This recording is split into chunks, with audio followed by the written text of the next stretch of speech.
Hello friends, we are discussing the chapter number 1, electric field and charges. Today we are starting with the new topic, Coulomb's law. But before that, we have a knowledge of point charges. तो point charges सबसे first क्या होता है वो आपको सबसे first समझना है, उसके बाद ही Coulomb's law पे जाएंगे.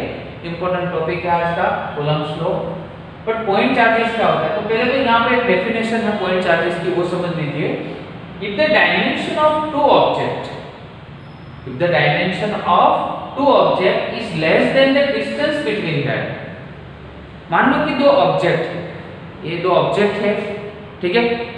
अगर मान लो कि इसके जो डायमेंशन, इसका डायमेंशन और इसका डायमेंशन, इसके ये दोनों के ये जो दोनों है ऑब्जेक्ट, उसके बीच का जो डिस्टेंस है उससे कम है, तो ये दोनों जो ऑब्जेक्ट है उसको हम क्या बोल सकते हैं, पॉइंट चार्जेस बोल सकते हैं. तो सेम यही है, देखो इसके बीच का डिस्टेंस मैंने ज्यादा रखा है और ये दोनों का डायमेंशन बहुत ही कम, तो ये दोनों जो है उसको आप क्या बोल सकते हो, पॉइंट चार्जेस बोल सकते हो. ठीक है, तो ये पॉइंट चार्जेस की डेफिनेशन है, फिर से एक बार रिपीट करते हैं. If the dimension of the two object is less than the distance between them, then this objects are called point charges. ठीक है, तो पॉइंट चार्जेस है, उसका रेफरेंस लेके कूलम्ब्स लॉ पढ़ते हैं पहले.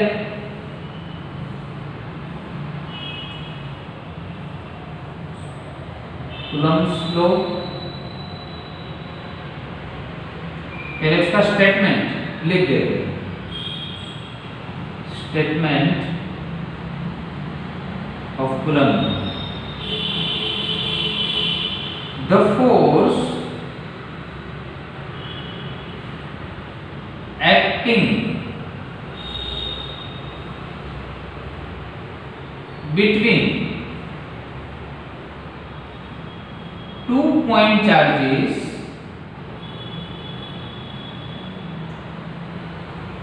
is directly proportional to the product of them and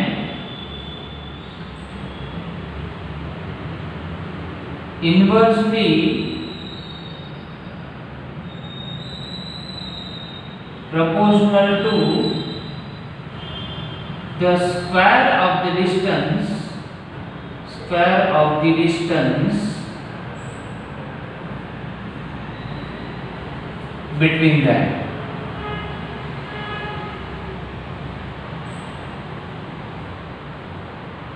तो सबसे फर्स्ट स्टार्ट करते हैं the force acting between two point charges. तो यहाँ पे पहले तो दो पॉइंट चार्ज ड्रॉ करते हैं. मान लो कि एक Q1 है और यहाँ पे सेकंड जो पॉइंट चार्ज है वो Q2. ये दोनों के बीच का जो डिस्टेंस है वो कितना है, R. The force acting between two point charges is directly proportional to the product of them. मतलब Q1 into Q2 and inversely proportional to the square of the distance between them and inversely proportional to the square of the distance between them. तो distance हमने कितना लिया है यहाँ पे, R. ठीक है, तो F क्या है यहाँ पे, उसको आप इलेक्ट्रिक फोर्स भी बोल सकते हो, क्योंकि ये चार्ज के बीच का फोर्स है, उसको इलेक्ट्रिक फोर्स बोलेंगे. Q1 एंड Q2 क्या है, पॉइंट चार्जेस है, एंड R क्या है, डिस्टेंस. समझ में आया लोग? ठीक है, लो समझ में आया कि उसका थ्योरेटिकल है, ये थ्योरेटिकल स्टेटमेंट है, मैथमेटिकल. ठीक है, चलो तो F is proportional to Q1 into Q2 divide by R square. Clear? चलो अभी इक्वेशन फर्स्ट से अगर ये प्रोपोर्शनलिटी मतलब सिंबल अगर यहाँ से निकालना तो वहां पे एक कांस्टेंट रखना पड़ेगा. यहाँ पे कांस्टेंट हम क्या लेते हैं, K Q1 Q2 divided by R square, where K is what, proportionality constant.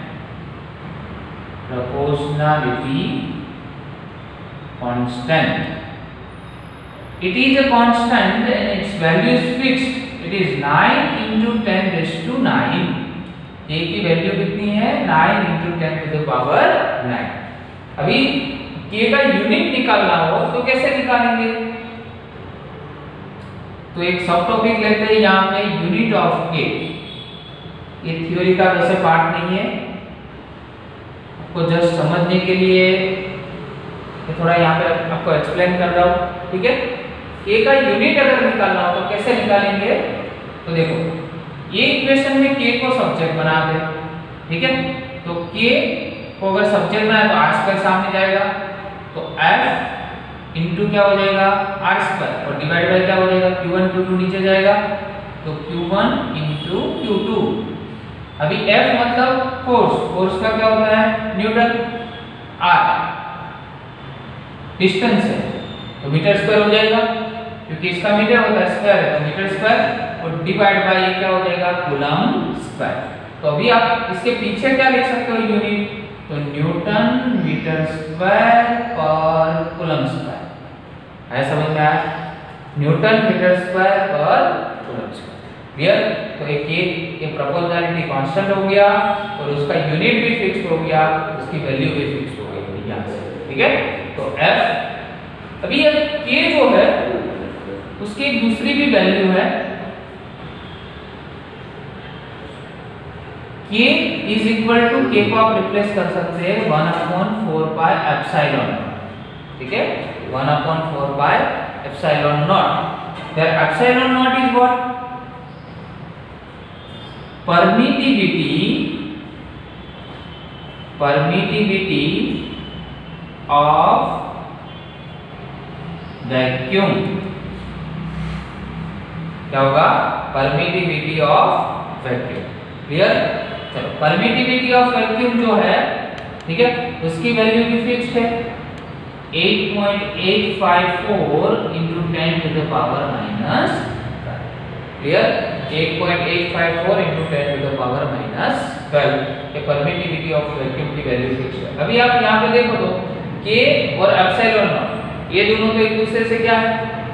Inversely proportional है कि नहीं? तो k का जो यूनिट होगा उसको इन्वर्स कर दे, पूरा रिवर्स कर दे, तो किसका यूनिट मिल जाएगा हमें? एप्सिलॉन नॉट का. चलो, तो यहाँ पे जो यूनिट है उसको पूरा रिवर्स कर देते हैं, तो कूलम स्क्वायर कहाँ पे जाएगा? ऊपर की साइड जाएगा. तो यहाँ पे कूलम स्क्वायर ऊपर, डिवाइड बाय न्यूटन, और मीटर स्क्वायर कहाँ पे जाएगा? नीचे. है समझ में? तो एप्सिलॉन नॉट की वैल्यू भी फिक्स हो गई. अभी आप यहाँ पे प्रैक्टिकली प्रूव कर सकते हो अपने कैलसी में. कैलसी में पहले 4 into 3.14 पाई की वैल्यू, और एप्सिलॉन नॉट की वैल्यू आप 8.854 into 10 raised to -12 रखो, और उसके बाद 1 डिवाइड करो उस वैल्यू को, तो डायरेक्टली क्या हो जाएगा? आपका k की वैल्यू मिल जाएगी. अदरवाइज दूसरा आप कर सकते हो, दूसरा कैलकुलेशन 1 फिर से डिवाइड करके 4, फिर से डिवाइड करके 3.14, फिर से डिवाइड करके 8.854 into 10 raised to -12 करो, तो फिर से k की वैल्यू कितनी आपको आ जाएगी? 9 into 10 raised to 9 ये करीबन वैल्यू आ जाएगी. अप्रॉक्स वैल्यू आपकी कितनी आ जाएगी? आया समझ में? तो आप इसको प्रूफ भी प्रैक्टिकली कर सकते हो. अभी देखो, k की जो वैल्यू है अपने इतनी दी है, तो यहाँ पे भी रिप्लेस कर सकते हैं हम.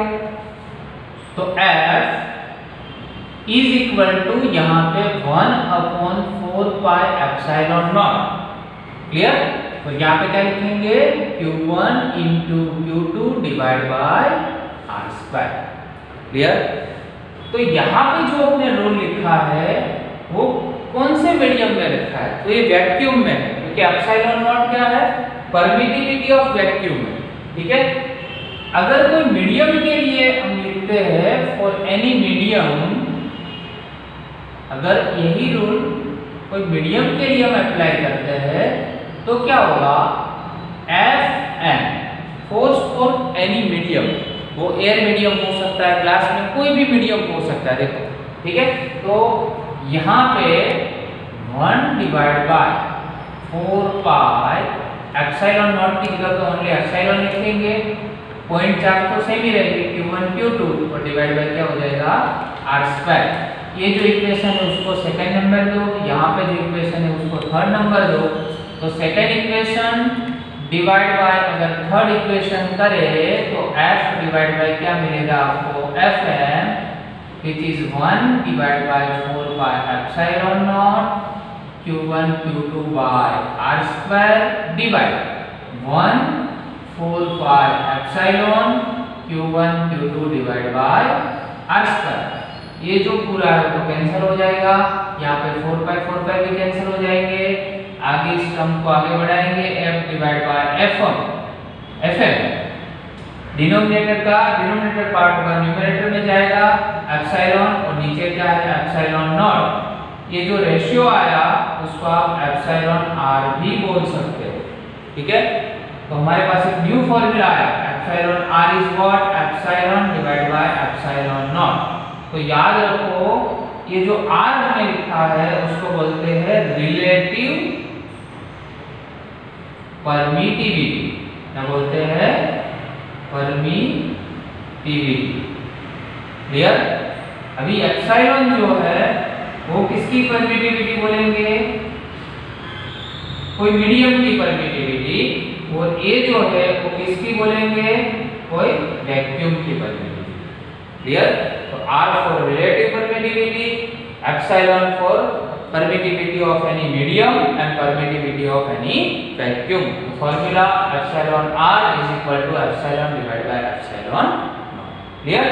ये formula आपको याद रखना है, ये important formula है। clear। अगर इसमें दो वैल्यूज कोई भी permittivity की अगर दी हुई हो तो थर्ड आप फाइंड कर सकते हो इसे। clear। तो ये जो पूरा लॉ है वो कूलम्ब्स लॉ हो गया। फिर से एक बार रिपीट करते हैं लॉ को। The force which is acting between 2 point charges is proportional to the product of them and inversely proportional to the square of the distance between them। तो F is proportional to Q1 into Q2 divided by R square। तो यहाँ पे जो proportionality है symbol उसको निकालना तो proportionality एक कांस्टेंट रखेंगे। प्रोपोर्शनलिटी कांस्टेंट है K और K की वैल्यू है 9 into 10⁹ और k का दूसरा भी फॉर्मेट है k 1/4 pi एप्सिलॉन नॉट, ठीक है। और एप्सिलॉन नॉट की भी वैल्यू फिक्स्ड है, उस वैल्यू यहाँ पे रखोगे तो k की वैल्यू अपने पास कितनी मिल जाएगी 9 into 10⁹। फिर आपको कोई मीडियम के लिए जाना है, दोनों को डिवाइड करना है। डिवाइड के अकॉर्डिंगली आपको यहाँ पे एक रिलेटिव परमिटिविटी का एक न्यू फॉर्मूला भी जनरेट होगा। क्लियर। तो ये आपको याद रख के पूरा इसका रिवीजन कंप्लीट करना है। Okay, thank you very much.